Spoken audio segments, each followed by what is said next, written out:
Today we're going to be talking about the true cost of living in Charlotte, North Carolina. We're going to be talking about the food, the travel, the bills, the taxes, the transportation, the shopping, the price of homes, and last but not least, the activities and the venues. And I can't express enough how much we're going to go into the raw data of this information. I'm going to be even sharing my personal expenses with you, and be sure to stick to the end because there's going to be some information you're not going to want to miss. And throughout this video, I'm either going to be giving each category a thumbs up, a thumbs down, or somewhere in between. So let's go ahead and get started. The first category we're going to be going over is the food, and we're going to break this up into two categories. First being the grocery stores, and then we're going to talk about restaurants. And with grocery stores, we honestly have so many different options to choose from. We have your Publix, we have the Harris Teeters, we have Walmarts and Sprouts, and there's just a lot of options to choose from. And if you're looking for a little less expensive shopping experience, you can go to Aldi's, or we have a Lidl as well that you could shop at. And they seem to be all over town. Prices seem to be pretty much in line with what I see other cities have.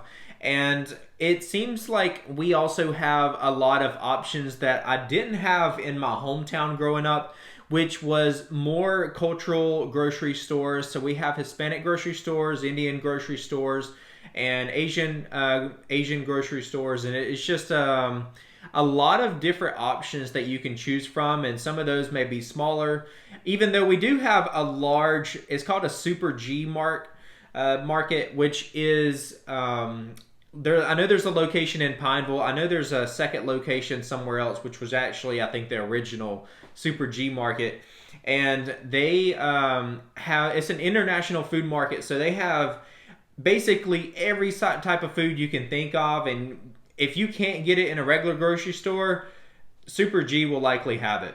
And I seem to find that their prices are pretty competitive to a lot of other places that you would shop at. So there's honestly, for the food category on the grocery side, I would give this a big thumbs up. Now let's talk about the price of restaurants.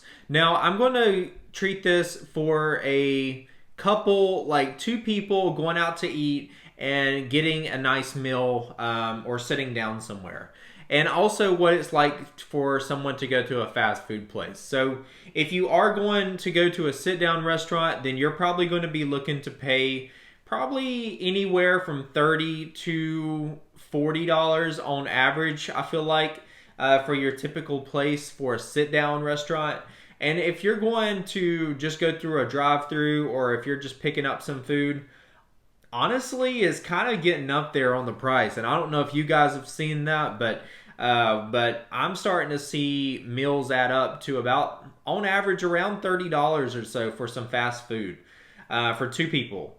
So let me know in the comments below if that's what you're seeing where you live. But I feel like it's that way across the board, because a lot of these fast food chains, they're all over the place. And I'm seeing for the two of us, at least me and my wife, I don't know if we're just ordering extra food or not, but it seems to be around that price. Now, for families with children, I will say that I do like that Charlotte has a lot of options for children to eat either at a discount or eat for free on certain days. I know, I think I saw Hawthorne's, which is a local pizza place. I think on Tuesdays, they have a kids eat free. I think they do that on Tuesdays. And there's a lot of restaurants where I've seen they advertise certain days of the week or all the time. Maybe they have kids menus or stuff where it's actually pretty good portion sizes. My wife cheats sometimes, and instead of getting an adult meal, she'll get a kid's meal, and it's literally the same size as my plate. And I just think that's crazy, so, given that it could be a kid's meal. And so there are a lot of options for the families with kids, and I do love that part about Charlotte. So that alone is going to give that a thumbs up.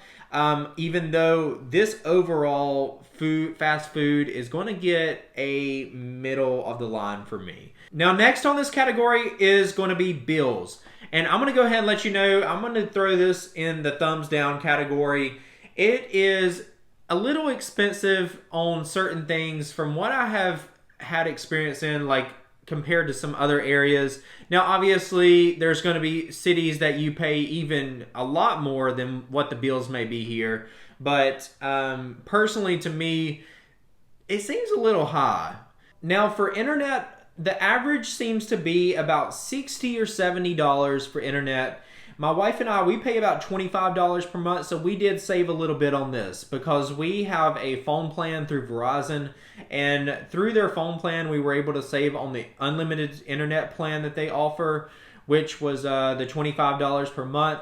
But the most popular internet providers here in the Charlotte area seem to be Spectrum and AT&T,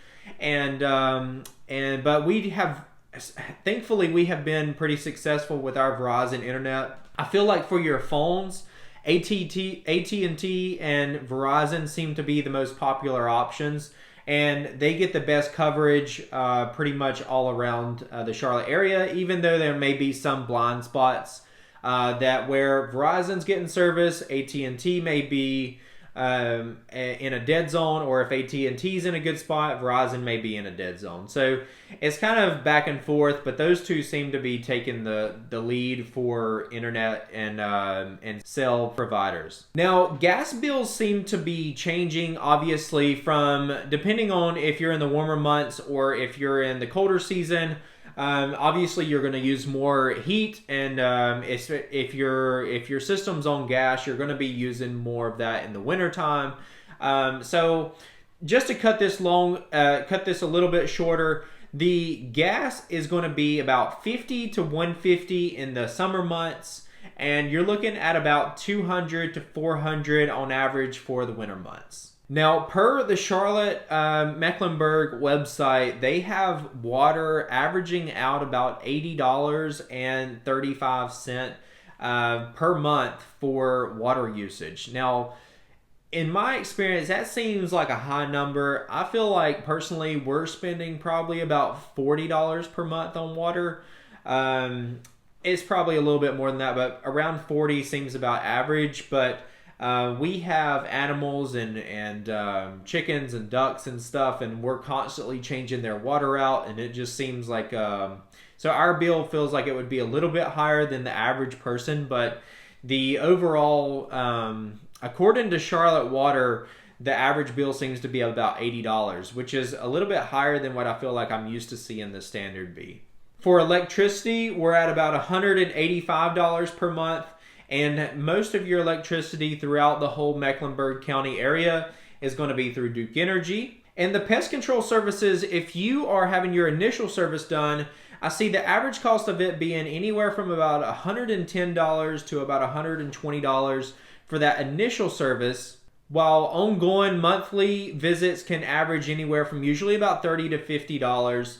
And quarterly visits can range from about $70 to $120. Now, obviously, this is going to depend widely on how big of a yard space you have or your house size, and what all services you're including in your package with the pest control company. So these prices are going to vary pretty widely depending on what you're looking to do. Now let's talk about pool companies. Now, with a pool company, it depends. If you're going to use your own chemicals and your own equipment, or if you're wanting them to provide the chemicals and the equipment. And this can vary between companies. And I have a great friend of mine who actually owns a pool company, so I'm getting a lot of this source from him. And he has shared with me that the average monthly cost for pool services is averaging about $250 to about $300 per month without the chemicals, and about $290 to $350 if that pool company is providing the chemicals to you. Keep in mind that October and November still seem to be warmer than some other areas, and there is some savings that you can have if you're doing these pool cleanings. You can switch to a bi-weekly whenever it does start getting a little colder, maybe starting in December or so. Depending on how the weather's going that year, you could start a little earlier, but switching to a bi-weekly could save you a little bit of money for about 2 or 3 months out of the year. And this is a great way to save some money that way on your on your overall expenses with the house. Now, landscaping, I see that people are spending usually on average about $25 to $50 for about a third of an acre lot, and that seems to be about the average lot size here in Charlotte. So that's what I wanted to base the number off of, but I do see that numbers be pretty consistent. So kind of budget for that as well. Now for the next category, we're going to be talking about travel. And I'm going to be looking down a little bit on this one because I made some notes and I want to make sure I get these numbers right. But honestly, travel for Charlotte, there's a lot of places that we can go to within a day's trip. And we can take a lot of day's trips to either Asheville, which is about 2.5 hours away. You can go to Myrtle Beach, which is about 3.5 hours. With Fort Mills, probably about 30 minutes, or Lake Norman, which is a man-made lake north of Charlotte, is going to be about 40 minutes or so. And there's honestly just a lot of different areas you can go, and even I think Raleigh's like 3 or 3.5 hours away as well. And there are different options as far as travel goes, which you could go by car. And if you have a gas car, then I would say that the gas prices in Charlotte, they pretty much align with every other city on, they're pretty much average with a lot of other cities. So I don't see any increase in gas prices here or decreases. South Carolina used to, which although lately it seems like their prices have actually kind of evened out with North Carolina, but it used to be where you can go into South Carolina if you live on the border and you could get a little bit lower gas prices. Here lately, I've been seeing their prices come up a little bit. So overall, I feel like both South Carolina and North Carolina, since we're right here on the border, they kind of average out on gas prices. Now for airfare. Airfare in Charlotte is a little bit on the higher end compared to a lot of other cities that you may visit. Now, traveling out of Charlotte, I'm going to look down here because I don't want to get this wrong. I think in Q3 of 2024, the average domestic airfare for Charlotte was $399, and that was about $33 higher than the U.S. average, which was about $366. So we are slightly higher, but we're not like insanely higher than a lot of other places.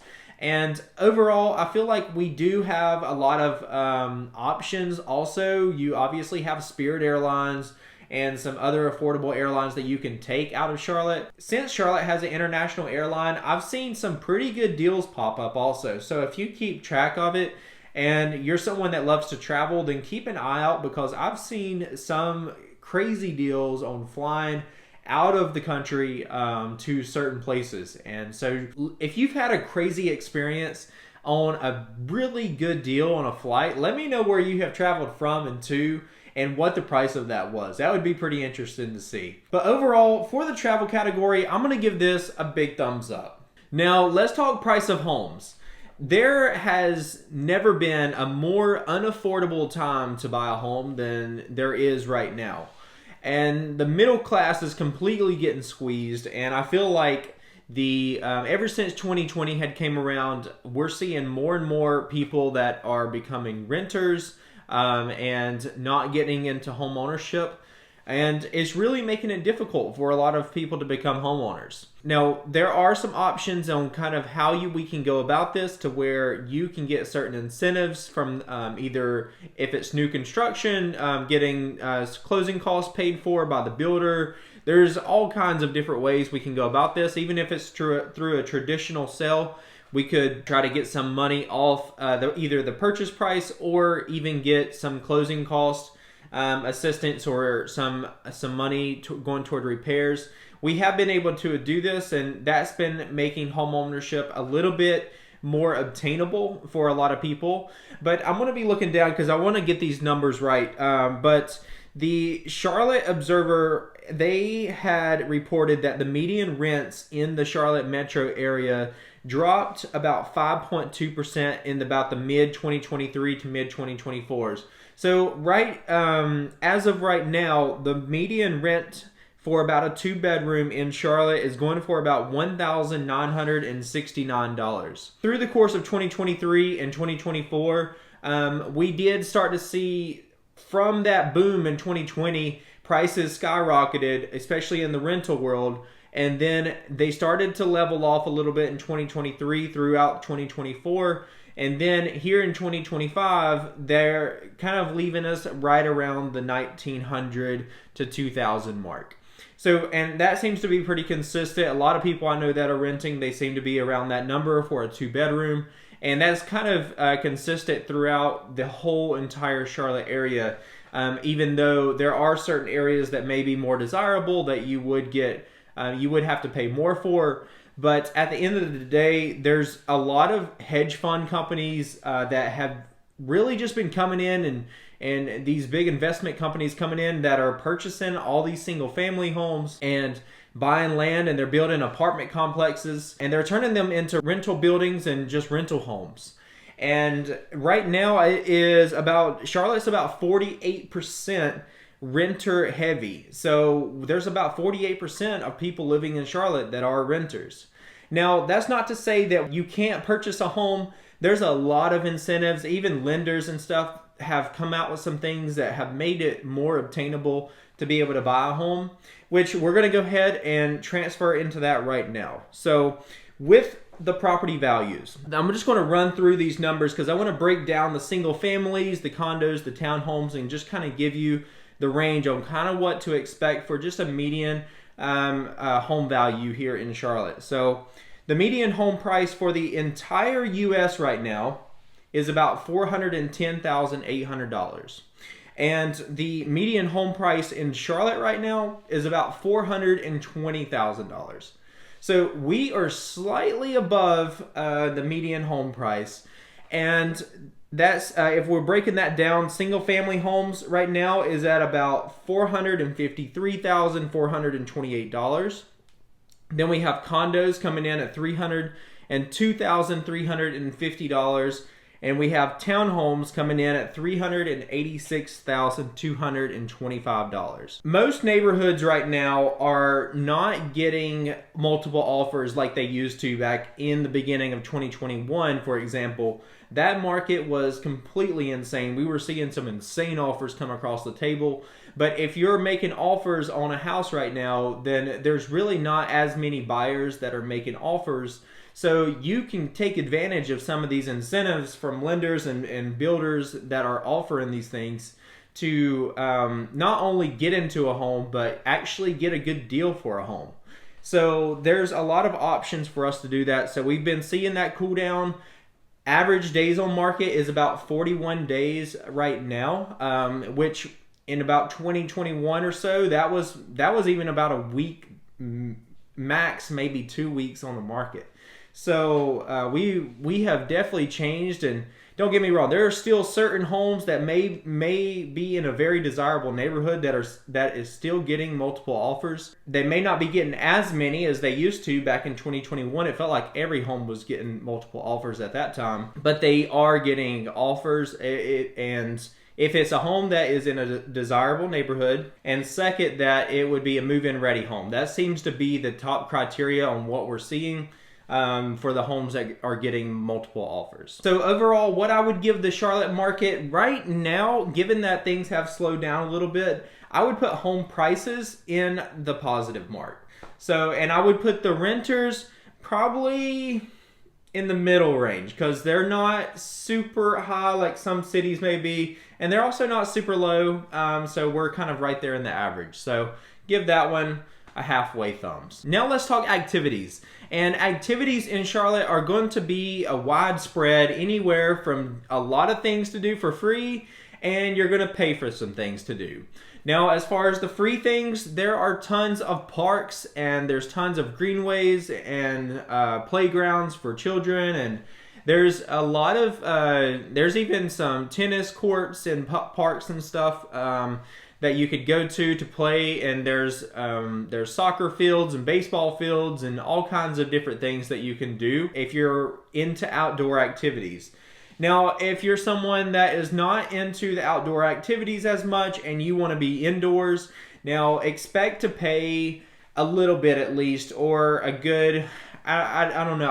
I don't want to say a range because there's so many different activities and depending on your lifestyle, your hobbies, and everything else. So if you are someone that is more indoorsy, I think that's a word, indoorsy, then you can there's a lot of indoor options for you, and that's the great thing about Charlotte. There's always something for just about every personality type, and you don't get that everywhere. So whether you're into pottery, you're into art, you're into music, or shopping or anything like that, like there's a lot of options for you throughout the city, and depending on what areas too. If you're looking all around Charlotte, if you were looking on a map, there seems to be hobbies and indoor activities all around Charlotte, which is nice. Now, I enjoy playing golf, and my wife played tennis in college, so we get out and play tennis sometimes. And if you know anything about those two sports, you know it can get expensive, especially the more you go out and you play and you start investing in clubs and all this other stuff. So it can be an expensive hobby, but it can also be very rewarding. Also, speaking of tennis, there's pickleball. There are a couple places you can go that offer indoor pickleball. My wife and I, we go to Lifetime Gym, which is in the Ballantyne area, and we have pickleball courts, indoor and outdoor, over there at the gym we go to, which is very nice. But for a lot of places, I've even seen some public parks. If you are looking for just a free place to go play pickleball, there are free places to go play, and even some areas might cost like 15 or 20 bucks. Some of them a little bit more, 40 to 70 bucks. Depending on where you go, but I've seen some places you can go to play indoor pickleball that is not very as much as expensive to go to if you are looking for something like that as well. So overall, I would give the activities a thumbs up. I always seem to find something that is enjoyable to do, and it's just an area that you can pick. Whether you want a free activity, if you are a homebody, you know, obviously you don't have to pay as much to either watch TV at home or do things like that. But if you do enjoy going indoor somewhere, it's not overly expensive to go do an activity if you're only going out maybe like once a week or once every other week. Or so. So it's fun to get out with friends, and some of these activities if you're going to Top Golf or something like that, like you could go and you could all split maybe a bay or two and make the price just a little bit cheaper if that's your goal. So there's always a little bit of something you can do to have a good time in Charlotte, which is nice. Now, next on our list, we're going to be talking venues, and this is anywhere from music venues to places where they may have Disney on Ice, or the Charlotte Orchestra may be playing, and there's a lot of options on kind of different venues and areas where, depending on the size of maybe the artist, if it's a bigger artist, they may be playing at the Bank of America Stadium where the Carolina Panthers play and Charlotte FC, or if it's a smaller artist, maybe they're playing at like a Coyote Joe's. There's a neighborhood theater in the Noda area that they could go to as well. So there's all these different areas to kind of go listen to music.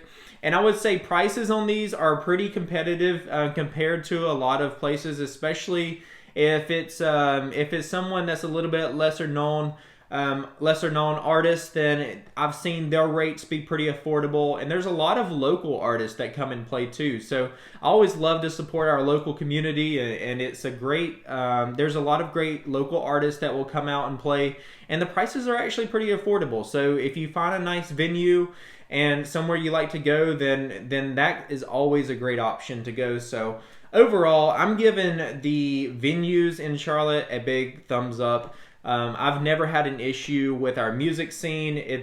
There's always something, whether if it's a small artist or a big artist, there seems to be some type of music going on just about every weekend.